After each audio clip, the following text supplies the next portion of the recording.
তো হ্যালো বন্ধুরা, কেমন আছো তোমরা সবাই? আশা করছি ভালো আছো। তো দেখো, আজকে আমরা কি শিখবো যে 1 কেজি মাছের দাম যদি 240 টাকা হয় তাহলে বলো তো 400 গ্রামের মাছের দাম আর কি কত, তাই না? এটা কিন্তু আমরা বাজারে গেলে আর কি এরকম তো আমরা হিসাব করতে পারি না, তাই না? তাহলে এই জিনিসটা আমরা সহজে বা শর্টকাটে কীভাবে বার করব, মাথায় মাইন্ডে কী করে বার করব, বা খুব জোর হলে ক্যালকুলেটরে 1 সেকেন্ডে কী করে বার করব, সেই শর্টকাটটা কিন্তু আজকে আমরা শিখবো, ঠিক আছে? ধরো বাজারে গেলে বললো 1 কেজির দাম হচ্ছে 240 টাকা, তাই না? এবং বললো তুমি ধরো 400 গ্রাম মাছ নেবে। 400 গ্রাম যদি মাছ নাও তাহলে হিসাব করতে লাগবে ধরো, তাহলে তুমি কি জানো যে 1 কেজি বলতে হচ্ছে কত? 1000 গ্রাম, তাই না? 1 কেজি বলতে 1000 গ্রাম। তার মানে তুমি এটা কি বুঝলে যে 1000 গ্রামের দাম হচ্ছে কত? 240 টাকা, তাই না? এটা হচ্ছে 1000 গ্রামের দাম 240 টাকা। তাহলে বলো যে 400 গ্রামের দাম আর কি কত, তাই না? সরি, 400 গ্রামের দাম কত? তাহলে এইটা যদি সচরাচর আমরা ঐকিক নিয়মে কীভাবে বার করে থাকি, বা যেটা লেন্দি প্রসেস হয় আর কি, যে 1 কেজি দাম হচ্ছে 240 টাকা, বা হাজার টাকার 1000 গ্রামের দাম হচ্ছে 240 টাকা, তাই না? তাহলে 1 গ্রামের দাম কত বলো তো? 1 গ্রামের দাম হয়ে যাবে 240 ভাজিত 1000, এত টাকা। এটা কিন্তু কত বেরিয়েছে? 1 গ্রামের দাম বেরিয়েছে, তাই না? আমি কত দাম বার করতে চেয়েছি? 400 গ্রাম দাম। তাহলে এইটা হচ্ছে 1 গ্রামের দাম এত টাকা। 400 গ্রামের দাম গুণিত 400, তাই না? তোমরা এইভাবেও করতে পারো। এটা একটা লেন্দি প্রসেস, বা এটা হচ্ছে ঐকিক নিয়ম, যেটা অ্যাকচুয়ালি সবাই আর কি করে, তাই না? তাহলে 400 গ্রামের দাম দেখো কত? 96 টাকা কিন্তু বেরিয়ে গেল, তাই না? তাই তো? কিন্তু এইভাবে তো আমরা করবো না, তাই না? এইভাবে তো আমাদের করার সময় নেই, এইভাবে আমরা করবো না। আমরা একটা ট্রিক্স লাগাবো সহজে। আচ্ছা, এই 400 গ্রাম দাম বলেছে, ধরো 400 গ্রাম দাম বলেছে। যদি এটা বলতো না যে 500 গ্রামের দাম কত? তাহলে কিন্তু আরও সহজ হতো। তাহলে কিন্তু এই ট্রিক্সটা লাগাতে হতো না। কারণ কি, তোমাকে যদি 1 কেজির দাম 240 টাকা বলে দেয়, 1 কেজির দাম 240 টাকা বলে দেয়, তাহলে 500 গ্রাম দাম কত? আচ্ছা বলো তো, 1 কেজি বলতে 1000 গ্রাম।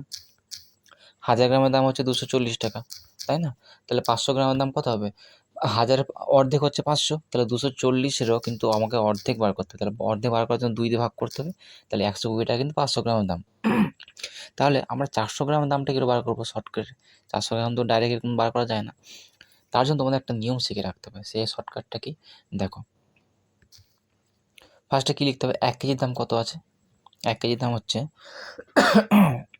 240 টাকা। তাহলে 240 লিখে দিলাম, তাই না?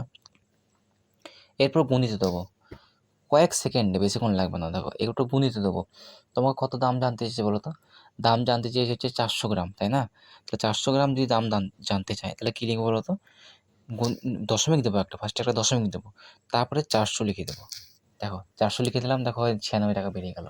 বেরিয়েছে তো? আচ্ছা, তোমাদের কিন্তু একটা ভুল হবে। এই ভিডিওটা কেউ স্কিপ করে যেও না। 40 গ্রাম দাম বলতে গেলেই কিন্তু ভুল হয়ে যাবে কিন্তু, ঠিক আছে? তাহলে একদম যেটা শিখছো পুরোপুরি শিখে তবে ভিডিওটা যেও, ঠিক আছে? ভিডিও থেকে যেও। তো 96 টাকা বেরোলো, ঠিক আছে? আচ্ছা, ধরো 1 কেজির দাম ধরো যে 950 টাকা ছিল 1 কেজির দাম। তাহলে 400 গ্রাম দাম বার করবো কী করে? 1 সেকেন্ডে বার করবো বলেছি। গুণিত দেবো, ক্যালকুলেটর বার করবো ফোন থেকে। 950 গুণিত 0.400 লিখে দেবে। বাস, 380 টাকা দেখো সেকেন্ডে বেরিয়ে গেল। বেরিয়েছে? ধরো 400 গ্রাম বাদ দাও, ধরো আমি 550 গ্রাম একটু নিচ্ছি। দেখো 550 গ্রামের দাম কত? 1 কেজির দাম যদি 950 টাকা হয়, তাহলে 550 গ্রামের দাম কত? তাহলে কী করবো? ফার্স্টে করবো কি? ফার্স্টে দশমিক দিয়ে দেবো। 550 লিখে দেবো। দেখো 522.5 টাকা। পুরো অ্যাকুরেট কিন্তু বেরিয়ে গেল, তাই না? তাহলে দেখো, অঙ্কটা যেমন নিলাম, 240 টাকা দাম ছিল 1 কেজি মাছের দাম, তাই তো? তাহলে 400 গ্রামের দাম কত? কী করলাম? গুণিত 0.400 লিখে দিলাম, তাই তো? আচ্ছা, এবার ভাবো, তোমাকে যদি অঙ্কটা এরকম দিত, বা যদি এরকম হতো যে 1 কেজির দাম কত? সে একই 240 টাকা দাম বলেছে, কিন্তু শুধুমাত্র 40 গ্রামের দাম কত? ধরো এটা বলতে চাইলো আর কি, বললো যে শুধু 40 গ্রামের দাম কত? ধরো কোনো কারণে তুমি 40 গ্রাম শুধুমাত্র আনবে, ঠিক আছে? মানো ধরো, তাহলে 40 গ্রাম তুমি এবার মাথায় ভাববে যে আমি তো এইভাবে শিখেছি। তাহলে 1 কেজির দাম কত? 240 টাকা। 240 লিখে দেবো, গুণিত 40 গ্রাম লিখবো, তাহলে দশমিক দিয়ে 40 করবো। তো দেখো 96 টাকা হয়ে যাচ্ছে ঘুরে ফিরে। হচ্ছে? মিলছে? 400 গ্রামের দামও 96 টাকা, 40 গ্রামের দামও 96 টাকা। তাহলে একটা টুইস্ট আছে নিশ্চয়ই, সেটা তোমাদের শিখতে হবে। তার জন্য বললাম ভিডিওটা কেউ স্কিপ করে যেও না, ঠিক আছে? তো সেইটাই শিখিয়ে দেবো। আচ্ছা, তোমাদের মনে রাখতে হবে, এই যে দশমিক দেওয়ার পর 400 লিখছি, দশমিক দেওয়ার পর 520 গ্রাম, বা দশমিক দেওয়ার পর 550 গ্রাম, যাই লিখছি, তাই না? একটা জিনিস মাথায় নোটিস করো, যেহেতু দেখো এখানে 3টে সংখ্যা আছে, দশমিকের পরে দেখো 3টি সংখ্যা আছে, 1টা 2টো 3টি সংখ্যা আছে, তাই না? তো তোমাদের এই জিনিসটা, নিয়মটা মনে রাখতে হবে, ঠিক আছে? ধরো 100 গ্রামের উপর থেকে 100, 102, 105, যাই হোক 200, 300, 400 সব থেকে তিনটে তিনটে করে সংখ্যা আছে, তাই না? কিন্তু 100-র আগে 99 পর্যন্ত দুটো সংখ্যা। আমাদের কিন্তু ফলো করতে হবে, মেন আমাদের নিয়ম মানতে হবে যে দশমিক পর্যন্ত 3টি সংখ্যা থাকে, তাই না? তাহলে ধরো এই 40 গ্রাম বললাম, তাহলে এখানে 3টি সংখ্যা তো নাই, আমি 3টে সংখ্যা করবো কী করে? সেটা নিয়ম কি দেখো, ফার্স্টে দশমিক দেবে, তারপরে একটা শূন্য দিয়ে দেবে এক্সট্রা। বোঝা গেছে? একটা শূন্য এক্সট্রা দিলে তারপর 40 দেবে। 40, এইটা হচ্ছে 40 গ্রাম। দেখো দশমিক পর 3টে শূন্য বেরিয়েছে, একটা, দুটো, তিনটে সংখ্যাও বেরিয়েছে। আবার এটাও কিন্তু 40 গ্রাম হয়েছে, এটা কিন্তু 400 গ্রাম হয়নি। বোঝা গেছে?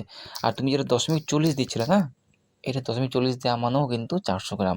কারণ যদি আমি একটা শূন্য দিয়ে দিই তাহলে 400 হয়ে যাচ্ছে।